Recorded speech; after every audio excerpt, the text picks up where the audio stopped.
A survey taken a few years ago asked what people would most like to find in their Christmas stockings. In first place, predictably, was the latest mobile phone. In second place was tickets to Robbie Williams at Wembley.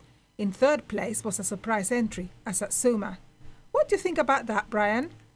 I need to get an orange for Christmas in my stocking. Intriguingly, Brian, in sixth place came an engagement ring. An engagement ring was the last thing that was on Joseph's shopping list as the first ever Christmas approached. He was already engaged.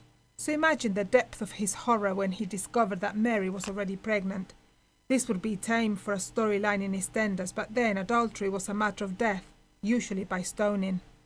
A carpenter by trade, perhaps more correctly in today's terms a building contractor, if asked what he wanted for Christmas, all Joseph would probably have wanted was to pass his trade on to his son. Suddenly, all Joseph's dreams are in tatters.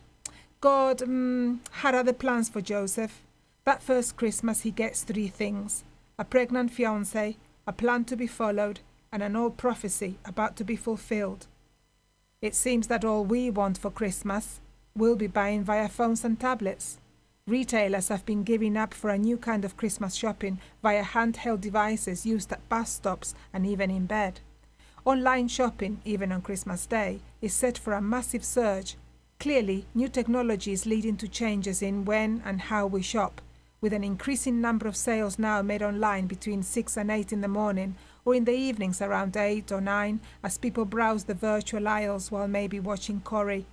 This phenomenon, known as second screening, seems to be turning online shopping into a leisure activity and making Sunday nights an important sales period. As well as Mega Mondays, we now have Cyber Sundays. People in the know seem to think that the next 5 years will be the most disruptive and interesting 5 years in the history of retail in our lifetime. No technology like it in Joseph's time, but the prenatal information of how the baby was coming into the world was certainly very disruptive for him and no doubt gave him many family arguments.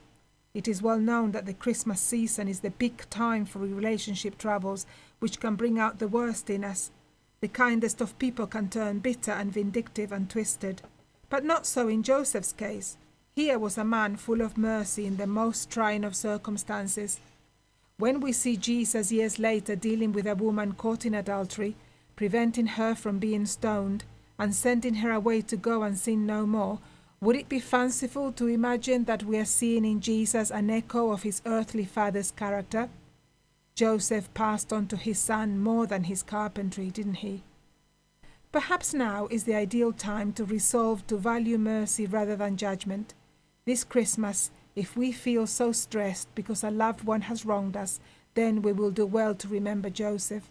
Without his mercy, there would be no Christmas as we know it. Visit our website, gravityfm.net. Local radio for local people. On Gravity FM.